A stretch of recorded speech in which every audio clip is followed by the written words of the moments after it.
একসময় এক গ্রামে এক ভয়ানক রাক্ষস থাকত। প্রতি রাতে সে এসে গরু ছাগল চুরি করে নিয়ে যেত। একদিন গ্রামের ছোট ছেলে রাফি ঠিক করল সে রাক্ষসকে বুদ্ধি দিয়ে হারাবে। রাতের অন্ধকারে রাফি চুপি চুপি রাক্ষসের থলেতে শুকনো মরিচ আর লবণ ঢেলে দিল।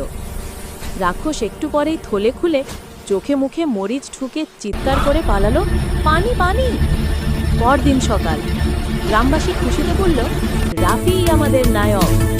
রাফি হেসে বলল, রাক্ষসকে হারাতে শক্তি না, দরকার। একসময় এক গ্রামে এক ভয়ানক রাক্ষস থাকত। প্রতি রাতে সে এসে গরু ছাগল চুরি করে নিয়ে যেত।